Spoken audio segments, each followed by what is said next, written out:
नमस्कार, डेली बज इंडिया देख रहे हैं आप। मैं हूं आपके साथ गौरांशु श्रीवास्तव। और सियासी उठापटक के बाद अब उत्तराखंड के 10वें सीएम का नाम घोषित कर दिया गया है। लेकिन इतनी सियासी उठापटक आखिर यहाँ रहती क्यों है? क्या वजह है कि पिछले अगर हम 10 साल की बात करें बीजेपी के कार्यकाल की, तो 6 मुख्यमंत्री अब तक बदल दिए गए। ऐसे तमाम मुद्दे होंगे और तमाम मुद्दों पर हमारे साथ जुड़ चुके हैं पूर्व सीएम त्रिवेंद्र सिंह रावत के मीडिया एडवाइजर और वरिष्ठ पत्रकार रमेश भट्ट जी। रमेश जी, पहले तो बहुत बहुत स्वागत है आपका डेली बज इंडिया में। बहुत धन्यवाद आपका। आपसे जानना चाहेंगे कि एक छोटा सा राज्य उत्तराखंड, और जितनी यहाँ पर सियासी उठापटक होती है कि हम महीनों बाद एक ना एक खबर हमारे पास आ ही जाती है कि अब कुछ ना कुछ उलटफेर सत्ता में होने वाला है। ऐसा क्यों है? सबसे पहला सवाल मेरा आपसे। देखिए, अगर शुरुआत से जब से 2000 से उत्तराखंड बना जी, तब से आप देखेंगे तो ये सियासी उठक-पटक तो इस प्रदेश का समझ लीजिए एक हिस्सा बन गई। बिल्कुल। तो बिकॉज जितने भी स्टॉलवर्ड्स थे वो एक दूसरे को नहीं पचा पा रहे थे। हम्म। तो यही कारण था कि शुरुआत से लेके अब तक 10 मुख्यमंत्री बदल चुके हैं। जो आज जिनका नाम डिसाइड हुआ है वो 11वें मुख्यमंत्री हैं उत्तराखंड के। तो कुल मिलाकर अगर आप देखा जाए तो इसमें बीजेपी, कांग्रेस, लेकिन ज्यादा बीजेपी जिम्मेदार है, क्योंकि बीजेपी का अगर एक लिहाज से देखा जाए 8 मुख्यमंत्री बदल दिए हैं जी। अपने 5 तो 7 और 4 11 साल के कार्यकाल में 8 मुख्यमंत्री बदल दिए हैं। और जब मुख्यमंत्री बदलता है तो उसके बहुत सारे नुकसान होते हैं और जो अस्थिरता होती है उसके अपने व्यापक नुकसान होते हैं। और मैं समझता हूं आने वाले दिनों में भारतीय जनता पार्टी को इन नुकसानों से जूझना होगा। दो उन्होंने युवा कार्ड खेला है, बट ये युवा कार्ड कितना उनके लिए काम कर पाएगा ये देखना दिलचस्प होगा। यहाँ पर रमेश जी, एक बड़ा सवाल ये उठता है कि अगर हम एनडी तिवारी को छोड़ दें तो कोई भी उत्तराखंड का मुख्यमंत्री ऐसा नहीं है जिसने अपना कार्यकाल पूरा किया हो। जब त्रिवेंद्र सिंह रावत सीएम बने थे और 4 साल का कार्यकाल पूरा किया था तो लगा था कि हाँ, ये सीएम भी अब 5 साल का कार्यकाल पूरा कर लेंगे। 4 साल का कार्यकाल, उसके बाद 4 महीने का कार्यकाल, और फिर अब एक नए सीएम जिनको उत्तराखंड का सबसे युवा सीएम कहा जा रहा है। क्या लगता है कि ये परंपरा आगे ऐसे ही चलती रहेगी या फिर इस पर विराम लगाने की जरूरत आ चुकी है? देखिए, मुझे लगता है कि जनता ने अपना रोष प्रकट किया है। आज मैं खुद कई प्रोग्राम में जब देख रहा था तो जिस तरह से जनता के अभिमत सामने आ रहे थे जी। वो इसी ओर इशारा कर रहे थे कि जनता बहुत नाराज है। और वो इसलिए भी नाराज है क्योंकि उसने उत्तराखंड के इतिहास में सबसे बड़ा मैंडेट 2017 में भारतीय जनता पार्टी को दिया 57 विधायकों के तौर पे, और उसके बाद 5 सांसद भी जिताए 2019 में। और उसके बाद भी अगर आप 3 मुख्यमंत्री 4 महीने में बदल दें तो जाहिर तौर पे आप तो सवाल उठाएंगे ही। अब लोग ये भी सवाल पूछ रहे हैं कि साहब आपने पहले 2 मुख्यमंत्री क्यों बदले? तो ये सारे सवालों का जवाब भारतीय जनता पार्टी को ढूंढना होगा और साथ ही साथ जनमानस में जो एक आक्रोश है उसे शांत करना पड़ेगा। ब्यूरोक्रेसी कैसे प्रोएक्टिवली काम करे उस पर काम करना होगा। जो वर्तमान मुख्यमंत्री हैं ये इनएक्सपीरियंस्ड हैं, मंत्रिमंडल में भी नहीं रहे हैं, तो इनको अपने बड़ों को साथ लेकर, पार्टी को साथ लेकर, संगठन को साथ लेकर, ब्यूरोक्रेसी को कस के और आम जनता में एक अच्छा मैसेज देना होगा। तो ये सारे चैलेंजेस तो रहेंगे आने वाले दिनों में। रमेश जी, उत्तराखंड को देवभूमि कहा जाता है और ये बात आप और हम भी बहुत अच्छे से जानते हैं कि यहाँ पर जो संत समाज है उसका एक बड़ा वर्चस्व है, एक बड़ा कह सकते हैं दबदबा रहा है। ऐसे में अगर हम बात कर ले तीरथ सिंह रावत की, तो संत समाज काफी ज्यादा खुश नहीं था। या फिर आप त्रिवेंद्र सिंह रावत की बात कर लीजिए, एक खुशी नहीं दिखी थी ना तीरथ सिंह रावत से ना त्रिवेंद्र सिंह रावत से। वजह क्या है? देखिए, मैं ऐसा नहीं मानता कि संत समाज किस बात के लिए खुश नहीं था, ये भी अपने आप में एक सवाल है। अगर वो कुंभ को सांकेतिक कराने के पक्ष में थे तो उसके पीछे बहुत बड़ी वजह थी कोरोना की दूसरी लहर। और तीरथ सिंह रावत जी से भी मुझे नहीं लगता कि संत समाज कोई नाखुश था। हालांकि जब तीरथ सिंह रावत जी आए उनके बयान बहुत चर्चा में रहे। हालांकि वो एक कॉमन मैन की तरह, इन्होंने एक कॉमन मैन सीएम की जो इमेज अपनी बनाई वो उससे लोगों को बहुत ज्यादा नाराजगी नहीं थी। लेकिन भारतीय जनता पार्टी ये जानती थी कि तीरथ सिंह रावत जो है वो जनता से इस कदर कनेक्ट अभी नहीं कर पा रहे हैं। और भारतीय जनता पार्टी को मुझे लग रहा है जो चिंता है वो 2022 की है कि कहीं 2022 उनसे ना चले जाए। और दूसरा क्या है, हमारे यहाँ अगर भौगोलिक परिस्थितियां देखेंगी, हमारा उत्तराखंड कुमाऊं, गढ़वाल और जौनसार में बटा हुआ है। तो कुमाऊं के लोगों में कहीं ना कहीं ये भावना भी व्याप्ति की ज्यादा विकास गढ़वाल का हो रहा है और कुमाऊं कहीं ना कहीं पिछड़ रहा है। मुझे लगता है दूसरा, जो फार्म लॉ के बाद बीजेपी को एक झटका लगा, खासकर तराई बेल्ट में, जिसे हम उधम सिंह नगर और हरिद्वार देखेंगे तो हरिद्वार से तो भारतीय जनता पार्टी ने ब्राह्मण चेहरे को अध्यक्ष बना दिया है। और उधम सिंह नगर से ठाकुर चेहरे को मुख्यमंत्री बना दिया है। और जो जिनका मुख्यमंत्री के नाम पे पुष्कर सिंह धामी जी आया है, ये एक सैनिक परिवार से ताल्लुक रखते हैं, इनका पूर्वजों का घर पिथौरागढ़ में है। तो एक तरह से एक समीकरण साधने की कोशिश की है, एक यंग कार्ड पे दाव लगाया बीजेपी ने। अब देखना यह है कि पुष्कर सिंह धामी के लिए चैलेंजेस बहुत होंगे, लेकिन पुष्कर सिंह धामी, रमेश जी, मंत्रिमंडल में जी पुष्कर सिंह धामी जी की अगर बात की जाए तो वो ये बात किसी छुपी नहीं है कि वो राजनाथ सिंह के काफी करीबी रहे और साथ साथ जो भगत सिंह कोश्यारी हैं उनके ओएसडी भी रहे हैं। तो कहीं ना कहीं एक बड़ा फैक्टर इसे भी माना जा सकता है। भारतीय जनता पार्टी को विधायकों में से बनाना था, बहुत ज्यादा चॉइस उनके पास नहीं थी। उन्होंने जो कैलकुलेशन किए वो कैलकुलेशन में फिट बैठते हैं। और आज की जो भारतीय जनता पार्टी है, आप जानती है कि उसमें दबाव की रणनीति किसी की काम नहीं करती है, किसी की सिफारिश से कोई मुख्यमंत्री नहीं बनता जी। वो सारी कैलकुलेशन हुई होंगी, चुनावी गणित के नजरिए से देखा गया होगा, यंग के नजरिए से देखा होगा। तो इन सारे फैक्टर्स को ध्यान में रखकर वो, मुझे लगता है कि सारी चीजें उनके पक्ष में गई और वो मुख्यमंत्री बन गए। रमेश जी, अगर इतिहास पर हम नजर डालें तो जितने भी मुख्यमंत्री बदले हैं, इस बदलाव में कहीं पर भी विपक्षियों का इतना बड़ा हाथ नहीं रहा है। ये अंदरूनी कलह रही है हर किसी की जब मुख्यमंत्री बदले गए हैं। तो ऐसे में कहीं ना कहीं अब विपक्षियों से लड़ने की बजाय उत्तराखंड में आपस की लड़ाई जो है वो रोकने की जरूरत नजर आ रही है। देखिए, अभी भी ये लड़ाई जारी रहेगी। अगर आप सोच रहे हैं कि ये लड़ाई कम होगी, तो अगर कोई ऐसा सोच रहा है तो मैं नहीं मानता ये सही बात है। ये लड़ाई और बढ़ेगी, आगे बढ़ेगी। अभी तो जितने भी स्टॉलवर्ड्स हैं वो अपनी तलवारें निकाल के खड़े हो जाएंगे।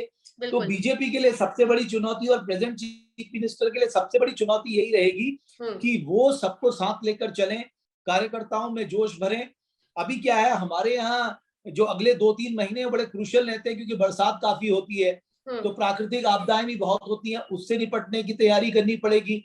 दूसरा, आपने देखा होगा इकोनॉमिक एक्टिविटीज कम हुई है, तो रेवेन्यू कंस्ट्रेंट बहुत ज्यादा है, कुछ नया करने के लिए नहीं होगा। बेरोजगारी अपने चरम पर है, एग्रेरियन क्राइसिस है, और जो सबसे बड़ा मुद्दा इस समय यहाँ के यंग लोगों ने एक नॉन पॉलिटिकल मूवमेंट चलाया कि हमें एक stringent law, land of law चाहिए। तो ये सारे इश्यूज जो हैं, जो present chief minister Pushkar Singh Dhami के सामने होंगे, अब उनका लिटमस टेस्ट है। देखिए, अगर वो इस टेस्ट में पास हो गए तो उनको भविष्य में भी मौका मिलेगा, क्योंकि वो बहुत यंग है। अगर उनके लिए अपने आप को साबित करना एक बहुत बड़ी चुनौती होगी, और पुष्कर सिंह धामी बेहतर जानते हैं कि उनको ये जो मौका मिला है, हर कीमत में उन्हें इस मौके को भुनाना होगा, ताकि 2022 में भी वही प्रदेश का भारतीय जनता पार्टी का चेहरा हो, और उनके पास मौके बहुत होंगे आगे भी। जी बिल्कुल, मौके जरूर रहेंगे, लेकिन चुनौतियां भी उतनी ही ज्यादा कड़ी है। क्योंकि अगर हम देखें तो चाहे आप त्रिवेंद्र सिंह रावत की बात कीजिए, तीरथ सिंह रावत की बात कीजिए, या फिर जितने भी मुख्यमंत्री बदलते आए हैं, सबसे जनता कहीं ना कहीं थोड़ी बहुत नाखुश नजर आई ही आई है। अंदरूनी कलह बाद में आई है, लेकिन पहले जो जनता की नाराजगी है वो सामने आई है। ऐसे में जनता को साथ लेकर चलना, संत समाज को साथ लेकर चलना और पार्टी की चुनौतियों पर खरा उतरना, ये सारी जिम्मेदारियां त्रिवेंद्र यहाँ पर पुष्कर सिंह धामी को निभानी होंगी। देखिए, मुझे लगता है, क्योंकि मैं पहले चीफ मिनिस्टर के साथ भी रहा हूं जी, तो ये लोग ना कनेक्ट नहीं कर पाते हैं जनता से। जो कनेक्ट करने की क्षमता जैसे प्राइम मिनिस्टर मोदी में है, योगी में है, वो मैंने देखा कि इन चीफ मिनिस्टर्स में नहीं थी।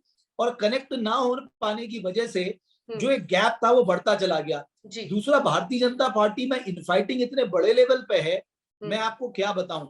यहाँ पर ज्यादातर लोग चीफ मिनिस्टर के बनना चाहते हैं, तो वो कहीं ना कहीं थोड़ा बहुत अपने गणित में लगे रहते हैं। वो गणित अभी भी बंद नहीं होगा, मैं बताऊं। क्योंकि आप सोचिए, पुष्कर सिंह धामी एक मंत्रिमंडल में शामिल हो जाए करके उसके लिए पूरी एडीजोडी का जोड़ लगा रहे थे, आज वो चीफ मिनिस्टर बन गए। तो ये प्रॉब्लम आगे भी जारी रहेगी, लेकिन जनता का दिल अगर पुष्कर सिंह धामी जीत पाते हैं, खासकर यूथ का दिल जीत पाते हैं, और वो तभी संभव होगा जब उनके पास बेरोजगारी से निपटने का फॉर्मूला होगा, मजबूत भू कानून बनाने का उनके पास कोई आइडिया होगा, और इकोनॉमिक एक्टिविटी का एक नया मॉडल जो है वो उत्तराखंड के लिए अगर ला पाते हैं, तो नेचुरली मुझे लगता है वो यूथ को अपनी ओर आकर्षित कर सकते हैं। लेकिन एक्सपीरियंस की कमी यहाँ पर देखिए, अगर साफ तौर पर कहा जाए रमेश जी, तो जरूर कही जाएगी यहाँ पर उनके सामने है कि एक्सपीरियंस की कमी उनमें है अभी। देखिए, बीजेपी ने कई नेताओं पे भरोसा जताया जो फर्स्ट टाइमर थे, जैसे सर्बानंद सोनोवाल थे, हालांकि वो केंद्र में मंत्री रहे हैं, उनका वहां का एक्सपोजर है। लेकिन त्रिपुरा के अगर चीफ मिनिस्टर को देखेंगे, उनके पास पॉलिटिकल अनुभव भी नहीं था, इसके अलावा योगी जी भी देखेंगे तो वो कभी मंत्रिमंडल में शामिल नहीं रहे, वो एक सांसद रहे हैं। और पुष्कर सिंह धामी के पास विधानसभा का अनुभव तो है ही, और ये तो वो जानते हैं, ब्यूरोक्रेसी की नब्ज भी जानते हैं, माहौल भी जानते हैं, अपने लीडर्स के समीकरणों के बारे में भी जानते हैं जी। तो मुझे लगता है कि जो कमियां होंगी जाहिर तौर पे वो अपनी एक ऐसी टीम बनाएंगे। और जब मैं यहाँ पर आया था मैं हमेशा कहता था एक पॉलिटिकल मैनेजमेंट ग्रुप और एक क्राइसिस मैनेजमेंट ग्रुप, ये कोई भी चीफ मिनिस्टर हो वो जरूर बनाना चाहिए। और एक और बात जो मैं आपकी ओर से सुझाव देना चाहूंगा कि एक ऐसा ट्रांसपेरेंट सिस्टम लेके आइए ताकि आपको जमीन की सही खबरें मिले। होता क्या है, चीफ मिनिस्टर के इर्द गिर्द ऐसे लोग घूमने लगते हैं जो चीफ मिनिस्टर को ऐसी तस्वीर दिखाते हैं कि उन्हें दिन में सब गुलाबी गुलाबी दिखता है। बिल्कुल। तो मुझे लगता है कि अगर पुष्कर सिंह धामी जी को सक्सेसफुल होना है तो उन्हें सबसे पहले एक ऐसा ट्रांसपेरेंट सिस्टम बनाना होगा जिस ट्रांसपेरेंट सिस्टम में उनके पास सही खबरें आए, छनी हुई खबरें आए, और वो एक ऐसे एजेंडे में काम करें जो उत्तराखंड के विकास का एजेंडा हो।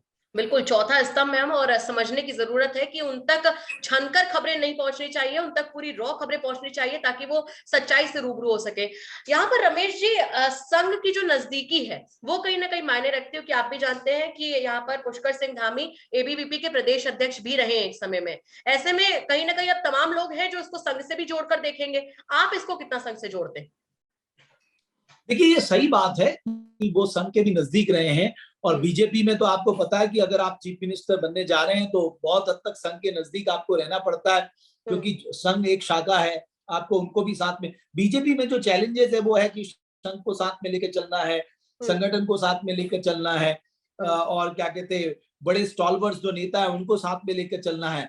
तो मुझे लगता है पुष्कर सिंह धामी जी को ये जरूर पता है कि उन्हें इन क्षेत्रों पर काम करना है, लेकिन वो 6 महीने में बहुत बड़ा चमत्कार कर पाएंगे, बहुत कुछ कर पाएंगे, ऐसा लगता नहीं है। इतनी बड़ी चुनौती लेकर वो सामने चल रहे हैं, और साथ ही साथ जरूर वो कोशिश करेंगे कि अगली बार का जो चेहरा हो वो बीजेपी उन्हें ही बनाए। अगर उनके पूरे हम सिस्टम को देखते हैं, जिस तरीके से उन्होंने अब तक काम किया है, एबीवीपी से शुरुआत की, एडवोकेट रहे, प्रोफेशनली वो एडवोकेट है, आपको क्या लगता है, अगर मैं आपसे आपका पर्सनल ओपिनियन मांगू तो आपको क्या लगता है कि उत्तराखंड में कितना विकास वो इन 6 महीनों में बुनियादी तौर पर कर पाएंगे? बिल्कुल भी नहीं। उसका रीजन ये है कि उत्तराखंड के पास अपना कोई सॉलिड इकोनॉमिक मॉडल नहीं है, अपना सॉलिड कोई एग्रेरियन मॉडल नहीं है, अपना मैं कहूंगा सॉलिड कोई ऐसा मॉडल नहीं है जिससे कि वो रोजगार पैदा कर पाए। और दूसरी चीज है कि जॉब्स क्रिएशन में भी बहुत कुछ नहीं हो सकता। तो मुझे लगता है कि लेकिन पुष्कर सिंह धामी अगर कनेक्ट सही कर पाए जनता को, तो मुझे लगता है वो भी उनके लिए एक बहुत बड़ा अचीवमेंट होगा, क्योंकि टाइम बहुत कम है। जैसा कि मैंने आपको बताया, अगले 2-3 महीने तो हमारे आपदा से निपट जाते हैं, उसके बाद हमारे पास बचे 2-3 महीने, उसमें कुछ बहुत ज्यादा हो नहीं सकता है, और वैसे भी आपके पास इकोनॉमिक स्कोप इतना है नहीं कि आप बहुत ज्यादा कुछ कर पाए। तो मुझे लगता है कि उनके पास अपने आप को साबित करने का, और उनको ज्यादा ध्यान इस पे लगाना चाहिए कि जो एग्जिस्टिंग स्कीम्स है उनका फायदा जनता को मिले, उनके जो पार्टी और संगठन के बीच में एक बहुत, सरकार और संगठन के बीच में एक जबरदस्त केमिस्ट्री देखने को मिले, वो सभी को साथ लेकर चलने का उनके अंदर हुनर आ जाए। अगर वो इतना भी कर पाएंगे तो मुझे लगता है एक नेचुरल चॉइस बन सकते हैं वो 2022 में भारतीय जनता पार्टी। जी रमेश जी, एक आखिरी सवाल आपसे लेना चाहेंगे, और बहुत महत्वपूर्ण सवाल। यहाँ पर अगर पिछले हम बीजेपी की बात करें तो जितने भी सीएम रहे हैं, कहीं ना कहीं जो हाईकमान रहा है उससे एक दूरी रही है, उससे कहीं ना कहीं कह सकते हैं कि मतभेद रहे हैं, मनभेद नहीं कहेंगे लेकिन मतभेद जरूर रहे हैं। लेकिन अगर हम बात करें यहाँ पर पुष्कर सिंह धामी की, तो यहाँ पर मामला थोड़ा उलट है। वो संघ के नजदीक है, वो हाईकमान के नजदीक है, जैसा कि हम बात भी कर रहे थे कि राजनाथ सिंह के वो काफी करीबी हैं। ऐसे में कहीं ना कहीं ये एक प्लस पॉइंट हो सकता है उनके काम करने के लिए। नहीं, ऐसा नहीं है। जो पहले के 2 चीफ मिनिस्टर भी थे वो भी संघ के बैकग्राउंड से आते हैं, बल्कि उनका जीवन बहुत ज्यादा उन्होंने डेडिकेटेड किया है संघ को। और सेंट्रल में उनकी वो मतलब बताया जाता है कि त्रिवेंद्र सिंह रावत जी जो पूर्व मुख्यमंत्री रहे, वो तो अमित शाह की चॉइस थे, क्योंकि वो सह प्रभारी रहे थे उनके साथ उत्तर प्रदेश में, और झारखंड का अमित शाह ने उनको प्रभार दिया था, जहां पर भारतीय जनता पार्टी की सरकार बनी। हाँ, ये है कि तीरथ सिंह रावत जो थे वो ऐन वक्त में उनका नाम लिया गया था, उन्हें मुख्यमंत्री बनाया गया था, तो उनके लिए ये जरूर कह सकते हैं। लेकिन जहां तक बात आपके संबंधों का है, इसका बहुत ज्यादा फर्क पड़ेगा नहीं, क्योंकि यहाँ पर सिर्फ एक ही कसौटी है, वो है परफॉर्मेंस, परफॉर्मेंस, परफॉर्मेंस। जी बिल्कुल, जनता से जुड़ेंगे, जमीन से जुड़ेंगे तो जनता आपको सिर आंखों पर बिठाएगी। तो उत्तराखंड की राजनीति में एक बार फिर से बड़ा बदलाव हुआ है और उम्मीद की जा रही है कि पुष्कर सिंह धामी अपनी धाक जरूर जमाएंगे। अब क्या होता है भविष्य में, ये तो भविष्य के गर्भ में ही छुपा हुआ है। फिलहाल रमेश जी, आपका बहुत बहुत शुक्रिया हमसे जुड़ने के लिए और इन तमाम जानकारियों से हमको रूबरू करवाने के लिए। बहुत बहुत शुक्रिया। बहुत धन्यवाद, बहुत धन्यवाद।